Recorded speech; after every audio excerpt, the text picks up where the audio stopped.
Hello, everybody. Welcome to something different on this YouTube channel, which I do normally on my Spaces, but unfortunately, because of Twitter, I cannot do Spaces anymore for some bizarre reason. I can't get an answer why. But I'm doing power rankings, and I've done these on all my USL New England Spaces that I did, so I'm bringing it over to YouTube. This consists of 18 teams when they're all playing together. So those teams that would be included would be the Rebs in MLS.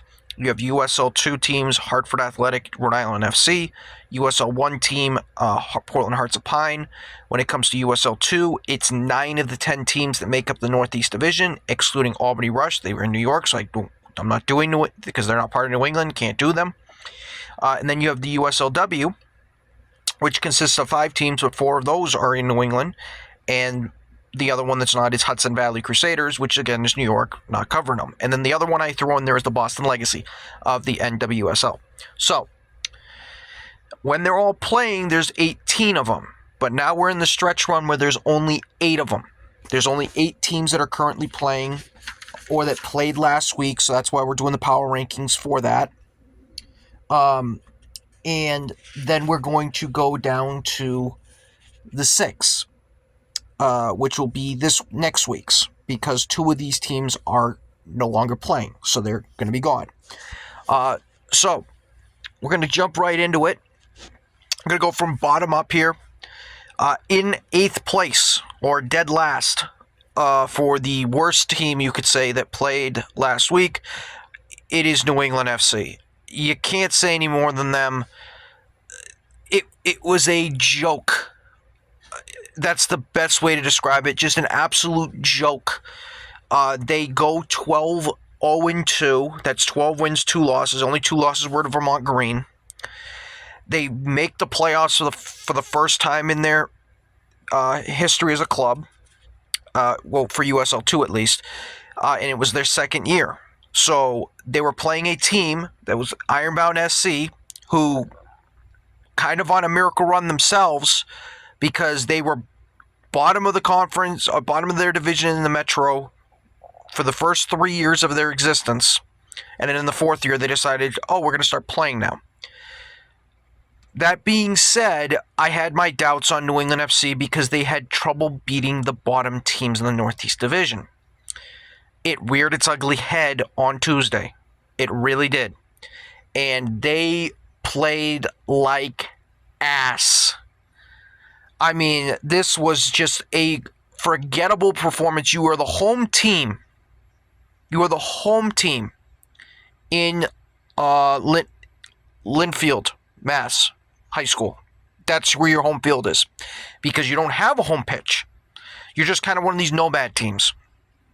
But you put on your Facebook that you were going to fill out the stadium, make it loud and proud for our boys. You didn't show up at all. First 5 minutes, you couldn't even get the ball at your own end. It was completely, utterly pathetic. That's how the first goal came. Their keeper did whatever that was. I don't know if it was a clear or a pass. And then 2 seconds later, it's in the back of your net. Then, and it's 1-0 going at halftime. I'm like, okay, so can New England finally, turn on the dial, get things going? Nope, they can't. They get a corner early, and it immediately turns into a second goal because nobody tracks back defensively. I mean, both goals are just self-inflicted wounds, and then the third goal was the icing on the cake. Probably, I would argue, probably one of the goals of the tournament so far. A goal that just, a free kick that you don't think is going to score from that. The bend it has on that, somehow it sneaks in, makes it 3-0.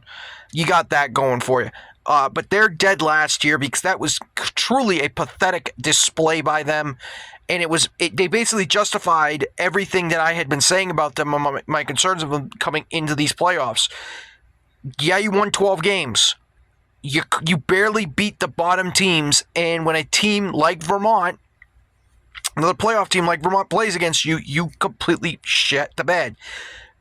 Here's a depressing stat for you. Yes, they won 12 games. They won 12 out of 14. Very good. In all their 3 losses, they were outscored 12-0. Outscored 12-0. They didn't score 12 goals. They gave up 12 goals, and they didn't score a single goal in them. That's the problem with New England City. That's why they're sitting in 8th place. In 7th place, got to be Portland. Portland was just as bad, but at least they showed some fight. The reason New England's in 8th is because they didn't show any fight. Portland at least did. Portland had to go to Boise, Idaho, and let's be clear. For the first 70 minutes, this was not an enjoyable game to watch. It was not. Yes, it was on national TV, but this was a boring game. The only thing through the first 70 minutes was Hunter Morse standing on his head to keep Portland level, 0-0, and Boise, Idaho not being able to finish anything. That was the only storyline for the first 70 games. Then Portland got a goal which was completely against the run of play to make it 1-0, and I'm thinking, they're going to steal 3 points. This is going to be a great win. They stole 3 points. They had nothing to do with it.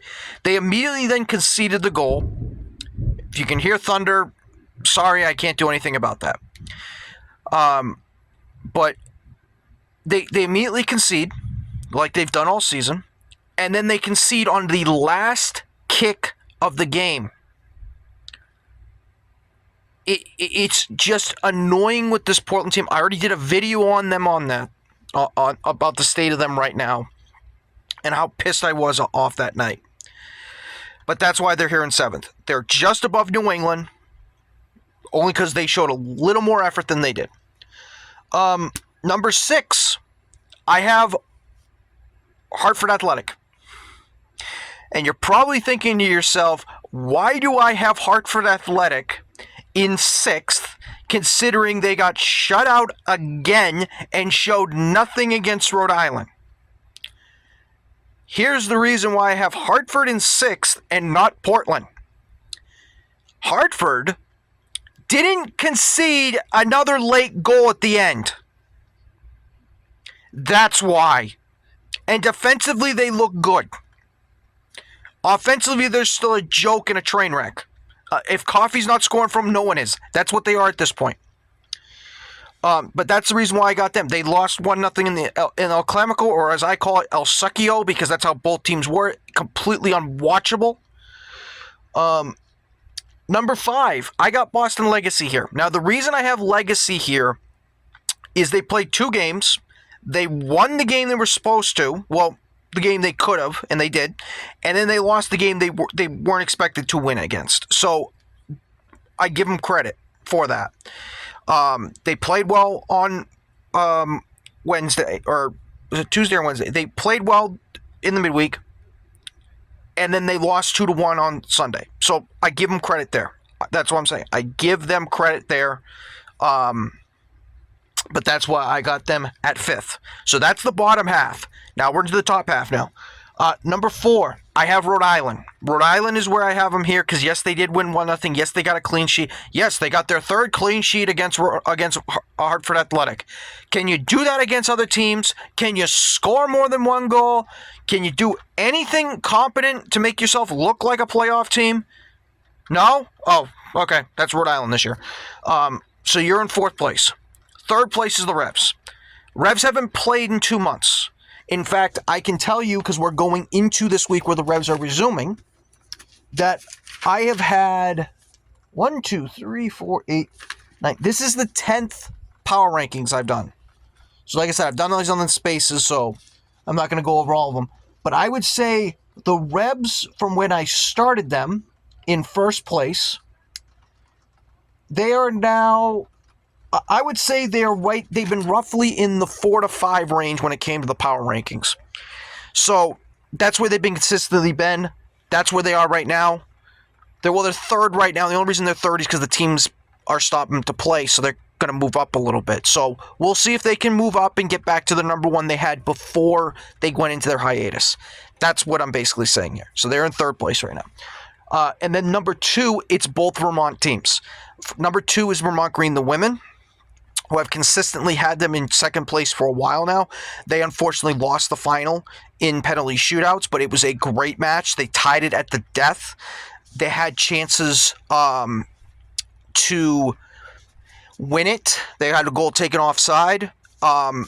But it was a good season for them. I did a nice video on them talking about how I was proud of the women for what they did in their first year. They get number 2 here. And then number 1 is Vermont Green, obviously, the men's side, because they are playing in the Eastern Conference Championship. They've just been dominating teams all year. They've been clearly the best team in New England by far. And now they go to Laredo, Texas to play the Heat in the Heat. For the Eastern or not the Laredo Heat yet. I should fix myself on that, because they will play Laredo Heat if the Laredo Heat wins the Southern Conference and Vermont wins the Eastern Conference. So they don't play them yet. I will do a preview on Vermont Green when they have their matchup on Thursday for their game on Friday. That's when I'll do that one. But that's what I have for my power rankings on this. Again, I'm going to keep. Again, I know I've been doing the season late on this when it comes to moving my stuff to YouTube. So next year, there'll be a lot more of these. They'll be a lot longer. You'll hear why I have them where they are. So that being said, have a good one, everybody. That's all my 8 teams for the power rankings. Next week, I will be down to 6, because 2 of the teams, New England and the Vermont Green women, they are not playing this week. They're not playing anymore. Their season is done. So it will only be 6 teams this week. So we will find out who is in the bottom of the basement when it comes to these 6 teams. Take care, everybody. I will see you next time.